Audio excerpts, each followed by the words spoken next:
To Republican strategist Sarah Lenti says a lot of voters are torn right now between Trump and Clinton and no one. Sarah, you know, we have seen, though, in a really, to be quite frank, a very swift period of time, a whole lot of so-called never-Trumpers or doubtful Trumpers jump on board. But there are the holdouts. Do you think that the Mitt Romneys of the world will eventually come on board the Trump train?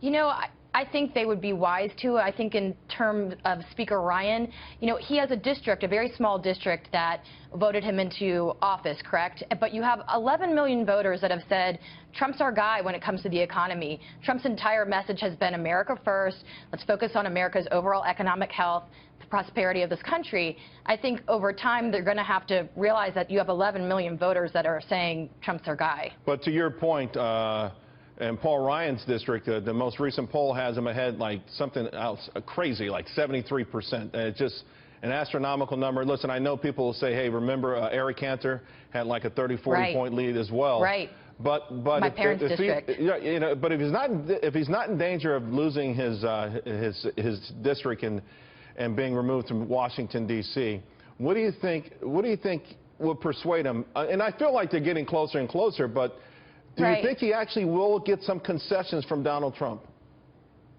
I'm not sure about concessions, but I think after the Republican convention, when Donald Trump is the nominee and you realize that he actually could win this election, if you're Speaker of the House, don't you want to work with the president? He's going to have a huge agenda. So I would think that I don't think you want Donald Trump to be your enemy. So I would think that he would come around. Yeah, there's no doubt about that. By the same token, President Trump would need Paul Ryan to help him get certain things through D.C. I mean, we remember the first year with Barack Obama.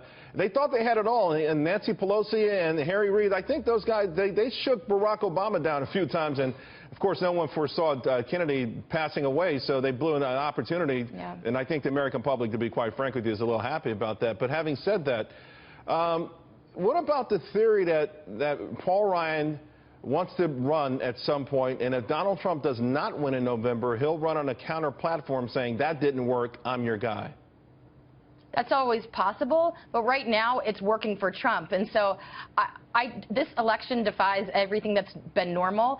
So perhaps Speaker Ryan setting himself up to run. I don't think you hurt yourself, though, when you have the party backing the nominee. So I think we're just going to have to wait and see how this shakes down. It is nuts that the Speaker of the House is not backing, or so far hasn't jumped on board.